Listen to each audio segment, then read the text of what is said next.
Welcome to another episode of DD on the Spot. As always, I'm your host, Ryan Johnson. And before I get to our guests here today, I'd like to remind everyone that if you enjoy this content, to please give a like and subscribe down below. I'd greatly appreciate it. We have Page Thorla on the podcast. She's coming to us all the way from Akron, Ohio. She's a Bear Aesthetics prep lifestyle coach. Is that how you pronounce it right? Bear? Yeah, fair. Bear Aesthetics. Okay, we got that. She's also a nationally qualified NPC bikini competitor, but most importantly, she's our current guest.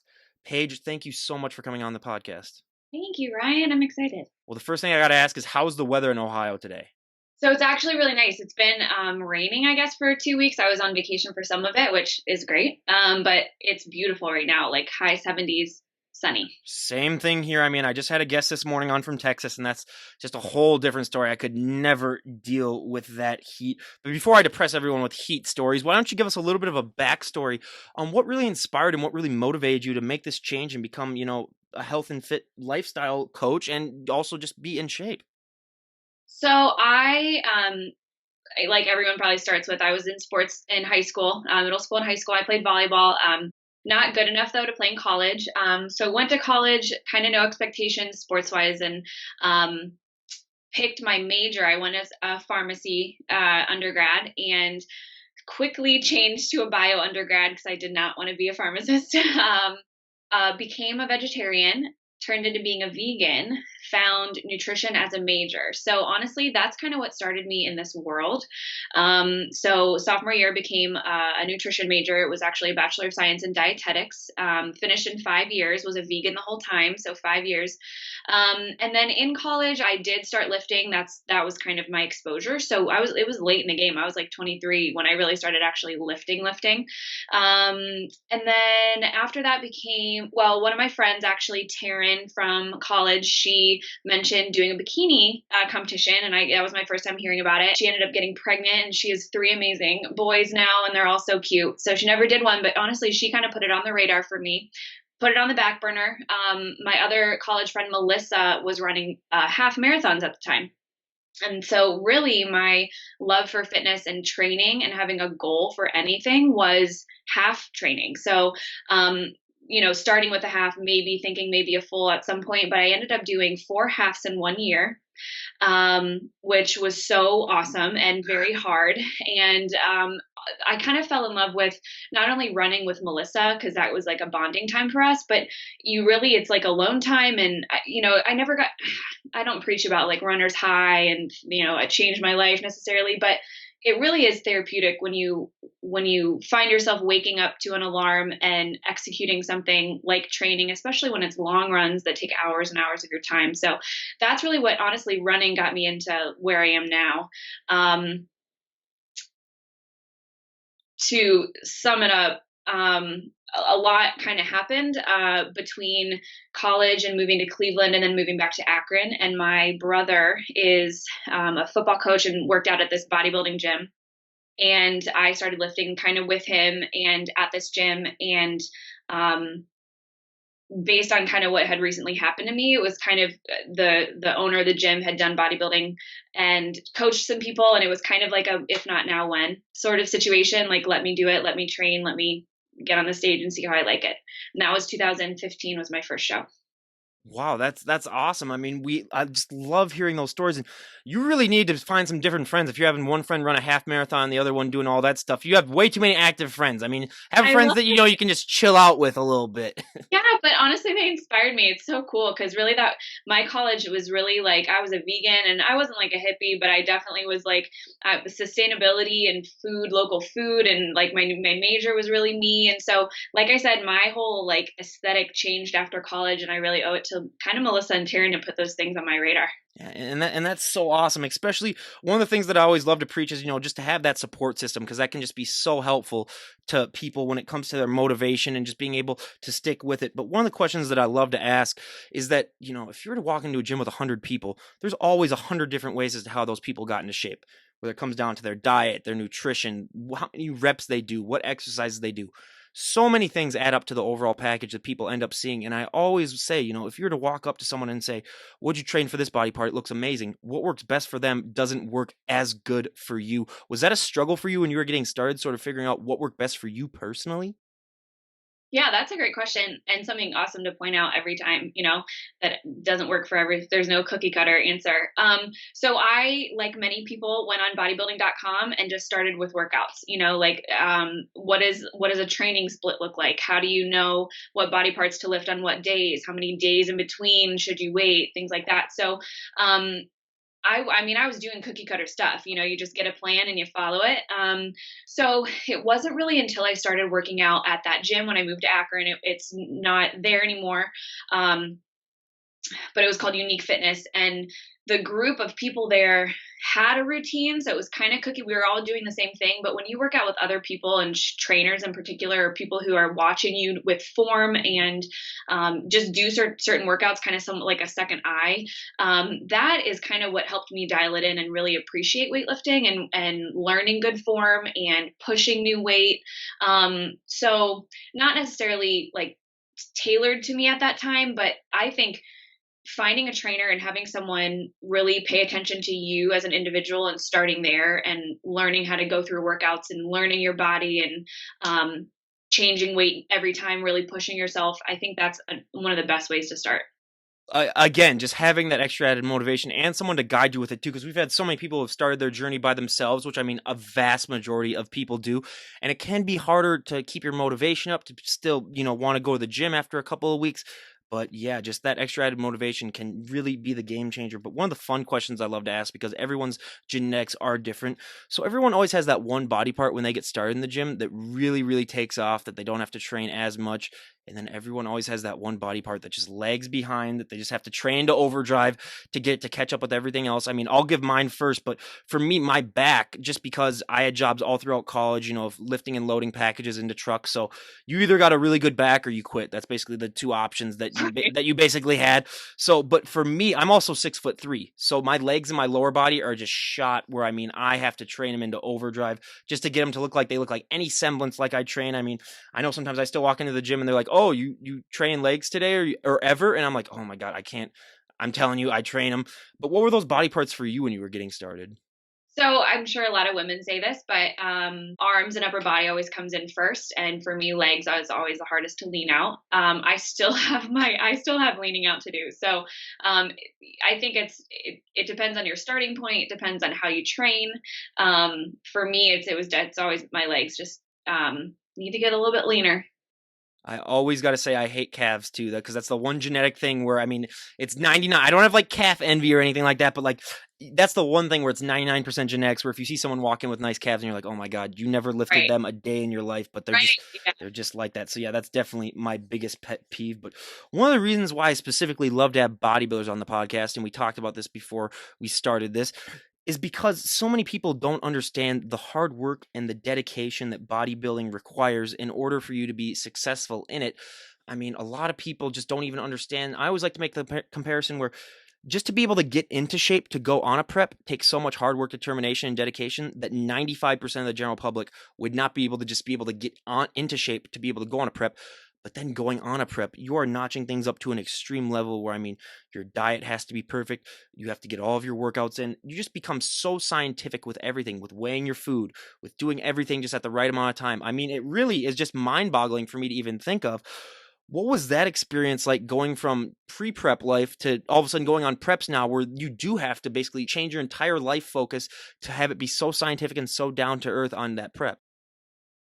So I think two things prepared me for a bodybuilding prep. The first was being a vegan.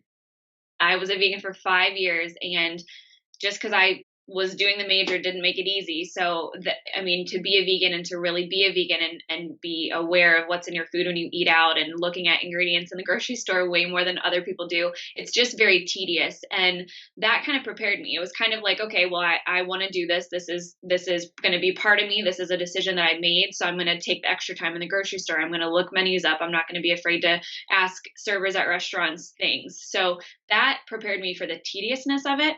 And in a way that, like, yeah, it's hard at first, but if you commit and spend the time in the beginning, then it's second nature. So 5 years, I mean, even a year in, I was like, I'm cool being vegan. I'm cool asking questions. I know what to look for. I know what foods I like and can eat. So that was almost like a reassuring thing that as long as you're tedious and you put the work in at first, it can become second nature. It doesn't have to rule your life. And then the second thing I think that prepared me was half training, mainly because just like a marathon day or race day, you do all the work behind the scenes and usually alone. And just for one day, for a 3 hour race, and then it's over. So, kind of just like with a bodybuilding show, you're on stage for 5 minutes, but it's months and months of preparation. So, that is a lot of that a lot of people don't realize that's kind of why people always say, especially bodybuilders, you have to appreciate the journey, because especially with bodybuilding, it's unfortunately subjective. You don't know who's going to show up and know what the judges are going to want. So you can't it can't be about placing. Of course, you do it for that show day. It kind of has that end date for you. Kind of, and I liked that. I liked the motivation of having something to work towards. There was a date on the calendar type of thing, a little bit more motivation there.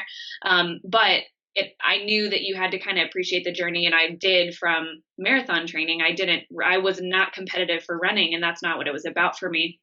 So I think both of them prepared me for that.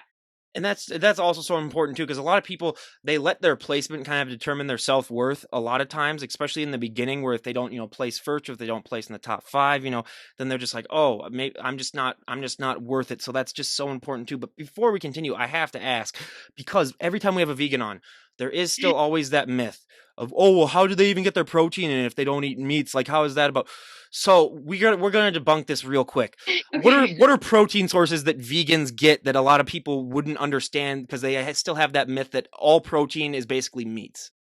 Yeah, I mean, that's just dumb. We're in 2019 now. If we don't think that we can get protein from other things than meat sources, then you need to read a book. But I ate a lot of soy, and soy comes in tons of different forms. Tofu obviously is what people think of, but soybeans, edamame, that's a great way to have it. Tempeh is one of the best ways to have it because it's fermented soy, and it actually has a really cool texture. It's like a grainy meat texture almost. They compact it, and it can be marinated and fried. It can be sauteed. It can be baked. You can crumble it. So soy, I mean, it is in tons of different forms. Vegetable proteins are becoming more scientifically made now to where they taste better. So you kind of rehydrate them. So, I mean, vegetables in general have protein. So you're eating them anyway. That, it's going to add to your protein. Legumes, of course. So lots of beans. Pretty much every bean has some type of protein. Quinoa, a lot of the ancient grains have, again, you're already eating these things that adds to the protein. And protein powder. I mean, that's something that, if you get a good quality one, of course. And so a lot of the popular ones are soy, of course, but then pea protein is really great. Vega even has a soy free one. Lots of actually the big names. I think First Form has a vegan one now too. That's the first thing I say is a protein shake, basically. For anyone that says that, I was like, really? Is that like, you never heard of those before?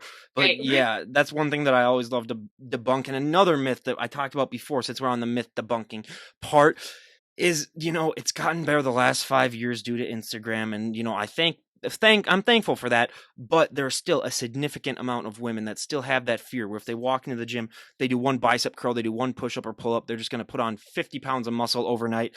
Sign me up. I'd spend my entire life savings to, buy whatever they're selling. I know Right. the government would probably kidnap them and like try to spread their genes onto everyone, because they, everyone and their brother, they become the first ever like trillionaire. Obviously, that's not the case. Did you ever have that fear when you were getting started? But even if you didn't, I know, being that you help out others and you're, a prep and lifestyle coach, you probably hear that all the time. How do you like to respond to that? Yeah, I love that like joking metaphor that like if that was a real thing, they'd be rich. Like whoever can do that would get rich. And we say that because it literally doesn't happen. And I think it comes from the fact that, of course, when you're building muscle and you still have a layer of fat over it, inches can increase at some point, but if it just takes so much food to bulk. So most people are under eating anyway. I would say 99% of people I start with my macros for cutting are like, I can't believe I have to eat this much food. I go, what are you doing? And so the fact that people aren't even eating enough for a cutting phase, they are definitely not eating enough for a bulking phase. So that's one of the first things I tell them is would you be interested in me giving you what a bulking phase would look like? Because it really puts things in perspective for them in terms of what they would really need to eat to feed their body enough to bulk, to really put muscle on. So yeah, I think it's just kind of trusting the process, dropping like the easy facts, like muscle takes up less room than fat. So it wouldn't always expand. It's not inches gained every time you're engaging or initiating muscle protein synthesis. Yeah, just that you have to lift heavy. People who aren't even working for hypertrophy. I mean, so it depends on the lift. So if they've been doing high reps or I'm sorry, low reps, and it just depends on what they're doing. That if their training isn't even right, then they're not going to bulk even if they were eating. So Yeah, I mean, there's just so much into that, but I always like to make the comparison. When I was going to the gym a lot and training, really hard, I had a friend come up to me and she said, Ryan, I see that you're making all these changes. I want to go to the gym with you and I want to start working out, but I'm just afraid that I'm going to get too bulky. And I told her, I said, look, the amount of weight that you carry in your purse when we go out to clubs or when we go out to get something to eat weighs more than 90% of the dumbbells in there. She had a really heavy purse. Again, I don't know what she had in that purse. Could have been like a dead body or something. I mean, I'm pretty good at judging weight, and that was at least like a 20 to 25 pound purse. And I was like, okay, if you're lugging that thing around all day and you're not putting on an ounce of muscle, I mean, just tell me that. And that really convinced her. And then she started going to the gym and then seeing, all the positive changes. So again, it's basically just taking that first step in there and just realizing that, oh, hey, I'm not going to get super huge from doing that. But another part of that question that I sort of like to add on, because I think it affects women so much more positively than it does men, is the confidence boost that working out can give you. I mean, we've heard so many stories on this podcast of women who have been able to, do life-changing decisions, or they've, accomplished something because of that confidence boost that working out and knowing that they can achieve their goals has really given them. How have you been able to take that confidence and really use it to impact your overall life? Because I always say that confidence boost is the one thing from working out that you can use to impact everything in your life. yeah, I I want to take a coaching perspective on this because when people come to me really with nowhere to start, I think the one of the easiest things I can ask of them is just do what I tell you to do. And when the results come, I mean, the excitement that comes from that um, is, I think, what leads to more confidence. So, um, I mean, yeah, for me, I think just knowing what I love about preps, because I haven't always been successful. I just became nationally qualified. Um, Luckily, the judges liked my look that show. But I wasn't always successful. But I do think that what I really loved was being able to do it, say that I did it. I have been in prep for so many months, or I did get to this weight, or look at my muscle growth in this time. And because it's so tedious that you are pointing out, it's as long as you don't take it to an extreme, it's cool to be able to control that part of your life and have put yourself first and be selfish in that way. So I think my confidence just came from not giving up. Like this year being nationally qualified after people who know me know that I've been doing this for a while. Because I've not always been successful, my perseverance and my determination to get to where I am now, I think it's nice that it's noticed, because for me it's always been I'm not giving up. Like I don't care how many times I have to get my heart broken type of thing. Like that's not why I'm doing it, and I'm going to do it until I get where I need to be in my head. So that in my particular case has made me very confident. Like as long as you don't give up, and the timeline doesn't matter. And that's really come to light in my journey to be a dietitian too. And that can be a whole nother story. But I took 5 years off from graduating to my internship because my first internship didn't work out. But I knew that I was always going to be a dietitian. So 5 years later, I reapplied, and I'm like on top of the world with my internship now. So yeah, you just can't. I think my confidence came from not giving up and knowing that it's paying off. Oh, absolutely. I mean, I can even make the comparison to this podcast too. I mean, just starting out and realizing that, hey, it's going to take some while before you get some traction. Just that confidence and that perseverance is one thing that I think from weight training that you can use again with the confidence to just help you in the overall lifestyle and realize, everything's a journey. I mean, you're not just going to, unless you win the lottery, which I mean, let's hopefully that happens to me one day. But unless you do that, I mean, yeah, unless you do that, you're basically, I mean, you got to just keep going and keep going. And how many times you get knocked down, you just got to keep on getting up. But now the most shocking and surprising thing for me since I've started this podcast, never would have guessed it in a million years, But for so many of these competitors, posing for them is the hardest thing. It's harder than your nutrition. It's harder than your working out. Would have never guessed it in a million years, but now I always like to compare it to being a perfect driver, where you can be a good driver, you can never be a perfect driver. You can be a good poser, you can never be a perfect poser. It's always ever evolving. What has your experience with posing been like?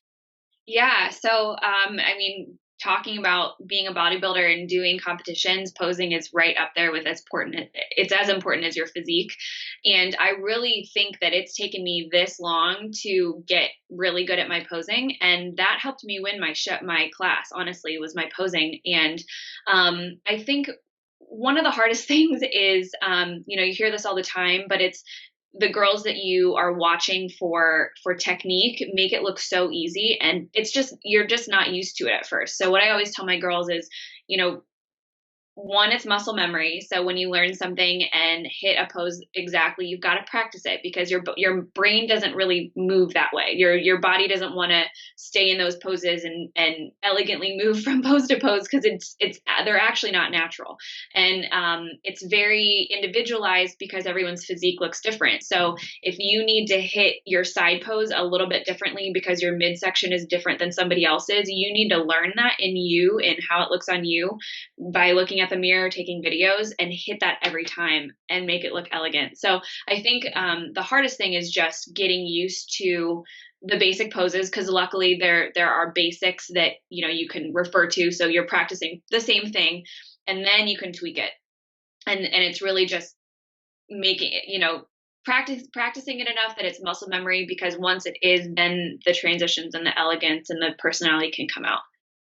And it's just a bunch of trial and error too. Like I always like to say, we've heard so many stories about people, that don't realize that just going to these posing classes, a lot of times you get more sweat than you do in a normal workout. I mean, it can be so hard for so many people. And then we always hear, like after the shows, that's probably one of the sorest that you'll ever be, just because if you're up on stage for an extended period of time. I mean, the last guest we had on, she was on stage for 47 minutes at one point, just because during call out, her last name started with a B. So, I mean, she's obviously the first one to get put on there. So then she just got to do like your mandatory front pose the whole time. But still, I mean, that can just be so trying. But one of the things that I love to talk about, because as you can tell, I'm one of the palest people you'll ever meet in your entire life. My thick Norwegian skin doesn't allow me to go out into the sun without an SPF of about 1 million. Even then, I still get burnt to an absolute crisp. So I have never been tan a day in my life. I either get farmer's tan, well, let's be honest, that's not a real tan, or I just get burnt like the sun. What is that experience like for you when you get to put that tan on? Because we hear so many stories about, how you see muscles that you never even knew that you had. Everything really seems to pop. What is that like? So I love it. I love talking about the tan, especially for people who don't compete and don't get it. My mom is a great example. She is my biggest supporter, but when I started doing this, she thought it was very vain. Not that she thought I was, but didn't understand why show day looked the way that it did, with the makeup and the hair and the tan and the heels. And I mean, heels, that I do think it makes your legs look better. But the tan, the reason you do that dark tan is so that it's an even playing field. So, for example, someone who has dark coloration, African American skin, next to me, if we had the exact same physique, she would look better on stage. And people don't realize that the color of your skin can accentuate muscles and things like that. So the reason for the tan is that it makes sure it's an even playing field. Everyone should be about the same color. And the other thing I like to talk about is that show day looks so glamorous. You get great pictures. Your makeup's insane. Shout out Carolyn Posted. And so it looks beautiful. You feel great because it is show day. You've been working so hard to get there. But what you don't know is that the tan is so gross. It's literally, I mean, you can do base coats, so lotions usually. You're exfoliating all the way up to show day so that it stays. You do a base tan kind of, but then you get a spray tan, and it's a spray tan coat at night before show day usually, and then the morning of, and it's thick and it's temporary. So the thing about the show day tan is that, even drops of water will get rid of it. So you can't pee on yourself. You've got to be careful about sweating. You really don't wash your hands. I mean, silly things like that, because it will come off. And then on top of that, just as like a side note, because people don't realize, is you can't, after you shower before the tan, you can't put on like lotions or perfumes or deodorant. So show day, all these girls who look beautiful it smells like BO back there. And like, spray tan is like it's a very potent smell. It's a certain type of smell. So aside from that, you're absolutely right that it does totally accentuate your physique. So it's really cool. I mean, you just look shredded with that tan, because it does bring out all of those muscle bodies. I always say if you wanted to go backstage for a show, do not. You're not gonna like what you smell. That's what I always say. So yeah, just stay away from there. But now a question that I ask all of my guests, whether they be, my bands or my health and fitness. For my bands, I always ask, what is that like being on stage performing live to hundreds to thousands of people? But that also applies to the bodybuilders as well. What is that feeling like for you when you get to step on stage and show off all of that hard work that you've worked months upon months for? I mean, it's so fun. That's like the most fun, because you are posing and you give it personality. And at that point, hopefully, I mean, there are always going to be nerves. I actually always get nervous right before I step on stage, not an hour before, not 15 minutes before. It's like 30 seconds before I walk on stage, I get nervous, just butterflies. But hopefully you've put in the work and you're just enjoying. I mean, you should even be enjoying peak week at that point. With Bare Aesthetics, I mean, if you're not enjoying your peak weeks, call Bare Aesthetics, because we can help you out. But especially on show day, you just need to be enjoying it. I mean, there's no sense in trying to, or organize your routine on that, in that moment, or things like that. So hopefully when you're on stage, that's your chance to just be like, just enjoy it. And one thing that helps me that I love is, knowing that there are going to be stage shots, and especially in the routine, in your individual routine, that's when NPC gets those stage shots that they share with NPC News Online. So while I'm doing my routine, I think, I'm getting my picture taken right now. I'm going to move slowly. I'm going to look at the judges, kind of look towards the camera. So that helps me slow down and kind of put on a show, and it makes it way more fun. Yeah, and I mean, I just can't imagine what that must feel like. But probably the most important question that I love to ask, because I mean, it's not talked about as much on Instagram as it should be, I think, is that a lot of people don't realize that stage look that is presented, that is not a sustainable look. You're not going to be able to look like that all year round. I mean, granted, there are people that try to do that, but then their careers tend to not last very long, because there are a lot of things that can go wrong with your body if you try that. But just through all of the dieting and through all of the exercising and sort of manipulating your body into an unattainable look, or unsustainable look, I should say, there's so many people that are ill-informed where they think that look is sustainable. What was that experience like for you when you learned that, hey, this is the best I'm going to look for a while, because in order for me to be healthy and continue my growth in this career, I need to put on some weight in the off season? Has that been a difficult struggle for you, and has it gotten easier as you've gone on in your journey?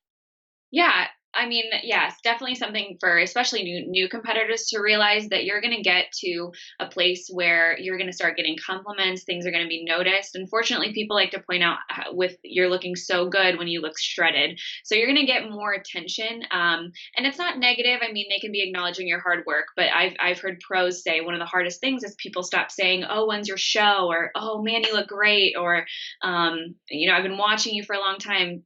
Those will decrease. And I think I'm actually pretty lucky. I have never had like body dysmorphia or a poor relationship with food. So I'm very comfortable putting weight on. Of course, it's fun to be shredded. It's super fun to look how you do around show day. But hopefully I mean, the idea is that you need to be okay with the other 10 months of the year.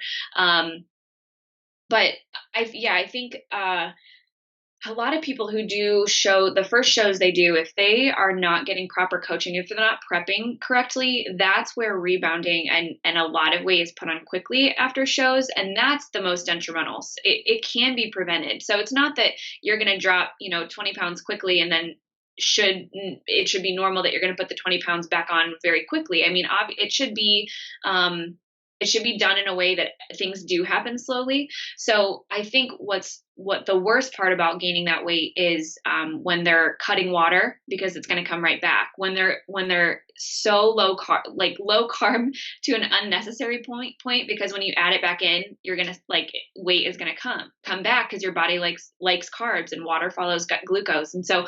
And electrolytes. I mean, are you watching your sodium and your magnesium? I mean, there's so many things that if you're doing it correctly, preferably with a dietitian, they're going to be paying attention to things that will make sure that you are not going to rebound. I mean, so even though you do have to be comfortable with off-season weight, and you're absolutely right, people need to realize that if you are looking to put muscle on, you're going to put fat on too. It can be minimal. There are ways to do it minimally, but that is a reality of how your body works, and it's okay.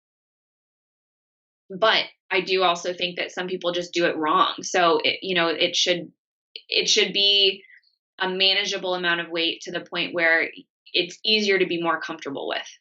Absolutely. We've heard stories about people, put on like 40 pounds in a week after their show. And it's just like, what? First of all, that's incredible. And second of all, I mean, that's going to be very, very hard to, maintain that or lose that, I should say.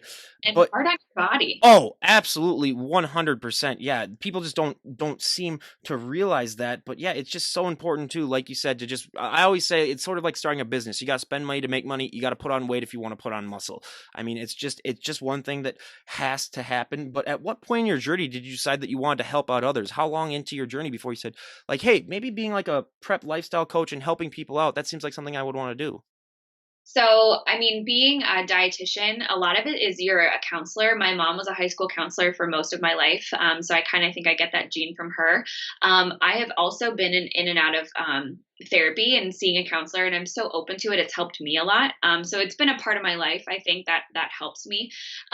Right. But so just the profession in general, knowing that you're going to counsel people, that is part of it and something that I knew and I'm looking forward to, or I knew that I would look forward to. And then right out of college, I got a job with a company called Weight Not, and you're essentially it's a remote position. So you're an online coach. And we had a kind of a set diet. So I wasn't changing protocols for my members at that time.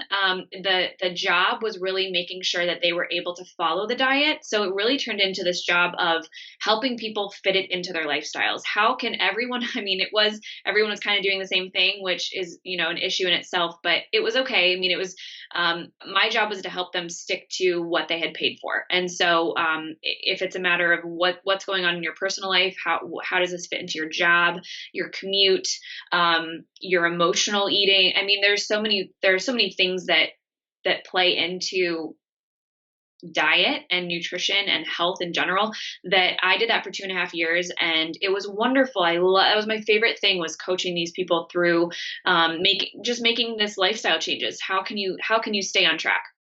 And I loved that. Dylan Bear, owner of Bear Aesthetics, he knew that I had done some coaching and that I'm going to be a dietitian now at the end of this year. I think just knew that I had done coaching and trusted me and hired me in the fall. So I think that's kind of how I got into it.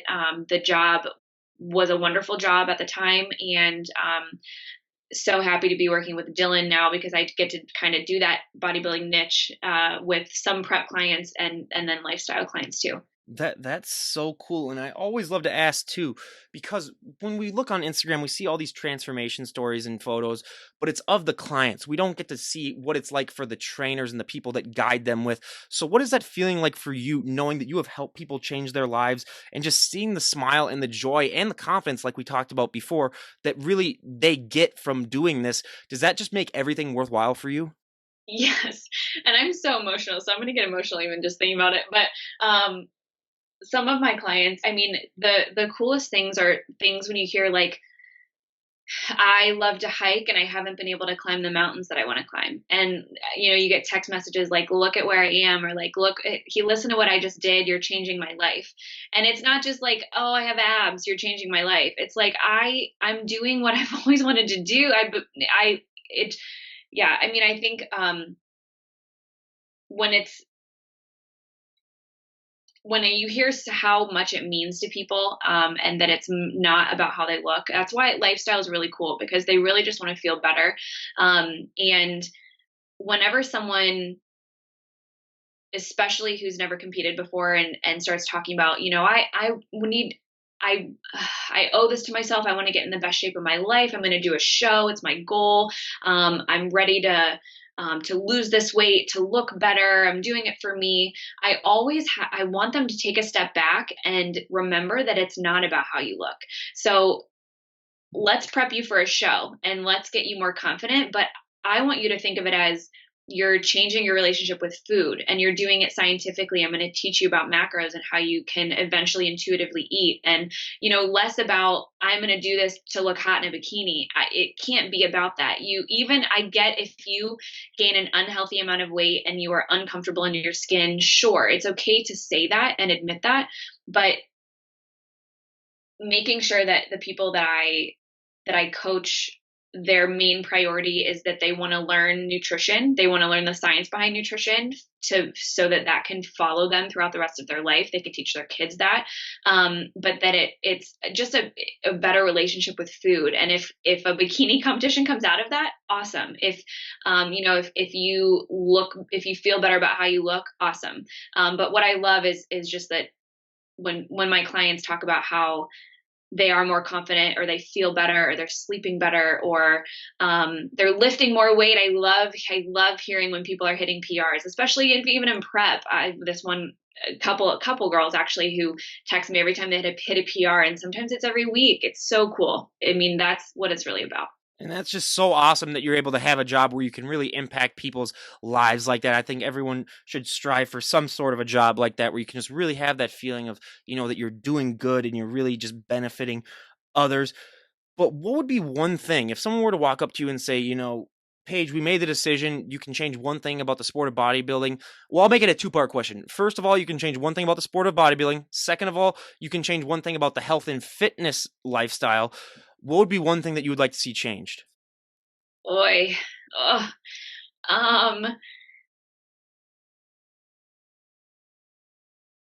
that's so hard about bodybuilding.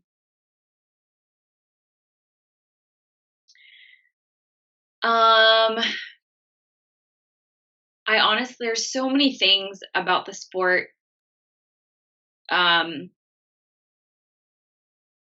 I think so. I'm going to base this off of junior nationals that was just in Chicago. And there were, I'm not going to say a lot, but there were a lot of people were a little confused about the inconsistency of the judging. So it's not that we don't think that it's subjective or that it's based on who shows up, but class to class there was some inconsistency, and it just is hard for, I know, competitors, especially even I should say in the national circuit. Where they are doing a couple national shows and they ask for feedback and they implement the feedback and they go to that next show. And if it's different judges or different girls, the changes that were asked of them didn't place them better. So, I mean, it's hard. I think it's kind of the game that you play. It's part of the sport. That's where you go back and remind yourself why you're doing it, and that you've got to do a couple shows. You've got to put yourself in front of different judges. So I don't know. I don't want to, I mean, it's subjective. You have to know that. That's never going to change, and that's okay. That's part of it. You either, lift and bodybuild to look a certain way and you're cool with that, or you lift and bodybuild to do shows, and that's a whole different ballgame. You kind of play by their rules, and that's cool. That's fine. I think maybe more consistency, that's one thing I would change. Health and fitness in general, in the world of social media that we live in now, it's social media, especially Instagram, is saturated with online health and fitness coaches. And while maybe most of them are certified personal trainers, I would say 2% are dietitians. And when you're talking about nutrition plans, I'll be the one to say it 100 times every time I do an interview. It is illegal to prescribe macros or meal plans if you are not a dietitian or not having a dietitian look over what you're doing. So now I think a lot of people who don't have the degree are jumping on, I'm going to hire a dietitian. I'm going to have someone oversee what I'm doing. And honestly, fine. That's great. That's better than the ones who aren't. But I got my internship with Wellness Workdays this year. My personal statement, literally what sold me and what got me my first choice with Wellness Workdays was talking about how I needed to be one of the people in our industry doing it right and calling people out for doing it wrong, because kind of what we talked about with people rebounding out of shows, especially in this niche of bodybuilding. People are not doing it correctly, and it's not that they're not getting shredded. I mean, there are some girls who can follow bro diets and do it the way that they did in the 50s and 60s and get shredded and win. But how is your health afterwards? How is it impacting you 5-10 later down the road? So the fact that even just dietitians in general are more on people's radar, I'm obsessed with it. So if I could change anything, it would be like there would be like an Instagram social media police being like, hi, you mentioned meal plans in your Instagram. Do you have a dietitian on staff? Because literally that's like something that could be someone's job. I was even, because I'm an intern, I'm not yet a dietitian. I was working out of a gym last year, and someone on the board literally called my gym and goes, I think I heard you're doing macros. Like, do you have work with a dietitian? I said, I'm going to be. They said it's illegal. I said, you're right, my bad. I mean, even me, I will be the first to admit that. And I wasn't giving specific macros for people, but I mentioned meal plans. And it was cracked down on. Literally, that can be done for across the board for anyone who mentions meal plans and macros. And so it's unfortunate that people are doing it and don't have the schooling. It's a lot of work. I mean, I'll finish with reminding people what it takes to be a dietitian. You get a 4-year Bachelor of Science. You apply and get matched to a dietetic internship. It's a 40% match rate. You do 1,200 hours of unpaid supervised practice. You sit for the registration exam, which is a minimum of 125 questions pass. And then you get licensed in your state. So any dietitian you see in the whole United States goes through that. So you're in good hands versus someone who read a book about nutrition and can call themselves a nutritionist. That is unbelievable. I would never knew that was that much to become a dietitian. And yeah, I agree with both of those on you, especially with, there needs to be a lot more with the bodybuilding. There needs to be so much more clarity on what judges are looking for, because you can go to one show and then they're like, oh, we want you super, super lean. And then the next week, if you go to another one, they're like, oh, we want you a little bit more muscular. Good luck putting that on in a week. Yeah, best of luck with you. So, I mean, yeah, just a little more parity would work as well. But as we get close to wrapping things up here, one of the questions that I always love to ask is that for so many people, the hardest thing for them just to be able to start their fitness journey is just to take that first step into the gym. I mean, they make all these excuses. I even make them at times where I'm one of those nitpicky people where if it's like a Friday, I'll say, I'm not going to work out today. I'll just start on Monday, because then it's the start of a week and then I can just do the full thing. But what are some tips and tricks that you like to use for people just so that they aren't able to make those excuses, or that they find that motivation to go to the gym? Because once you go to the gym, it's really hard to walk out of there as soon as you walk in there. I think I love that you brought this up, because, they call it gym intimidation now. So it's two things I'll say. So one, my first piece of advice is go with someone who will show you what to do. Because if you when I was new to bodybuilding, part of what my passion behind it grew came from working out with people who knew what they were doing. And like I said, watching what I was doing and tweaking my what I wasn't doing correctly. And it made me feel more confident in, okay, I could probably come to the gym without them and, load a squat rack and use it. I know how to use that shoulder press now. I feel confident going to the dumbbell section and picking up dumbbells because I know what I'm going to do, and I've done this before. So the first thing I'll say is go with someone who knows what they're doing and have them show you. Particularly someone who will watch what you're doing, not just go through workouts and not correct your form. And then second, do it at your gym. Don't just go with them to their gym. How about ask them to go to your gym, go through all the machines, go through all the work or weights in the weight area, use a squat rack, use a Smith machine, feel comfortable in your space, and do it a couple times to the point where you can feel comfortable on your own. I forget my second one. The second thing, it is very easy to think that people are watching you and judging you.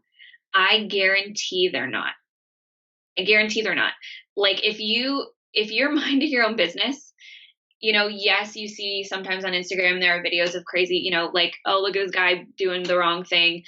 Those are A, probably fake, and B, they're usually extreme. No one is going to watch you on that shoulder press and be like, oh, she's lifting 10 pounds. What a loser. No, like I guarantee everyone is focusing on themselves. Like you are not looked at as often, as much as you think that you are. It's a self-conscious thing and it's usually in your head. So wear headphones, wear a hat, literally head down, do your you're going to get better at it. So I think just reminding yourself that people aren't paying as much attention to you as you think. Oh, 100%. That's one thing that I hear of all the time where they just get intimidated, or especially with some of the girls where they see these big, brute guys in the gym and they think that, oh, it's just going to be, I'm not going to be able to like do anything. But like you said, they're not paying attention to you. Everyone that's in the gym is paying attention basically to themselves because it's for a lot of people, it's their personal time, their time to work on themselves. So yeah, I couldn't agree with more. But do you have anyone that you would like to give a shout out to before we wrap things up? Oh my gosh, so many. So I'll just do Bear Aesthetics. So Dylan Bear, Lauren First, his girlfriend, who really started the company and kicked it off, and other BA coaches. I love working for Bear Aesthetics. All my clients, I love you guys. And then just my husband, who's been incredible in my journey. And this past year, my life has been wonderful because of Brad. That is so awesome. And again, you guys, we cannot thank Paige enough for coming on the podcast. It was so great talking to you and just hearing your story. And I love having guests come on and share it just because, it can be so inspiring to hear. And everyone, go and give her a follow. I'll leave a link down to all of her stuff down below. Go check it out if you're in the Akron, Ohio area. Hit her up if you need maybe some prep and lifestyle coaches. And again, we cannot thank you enough for coming on the podcast. And this is Ryan Johnson, DD on the Spot, signing out. Have a great day, everyone. Thanks, Ryan.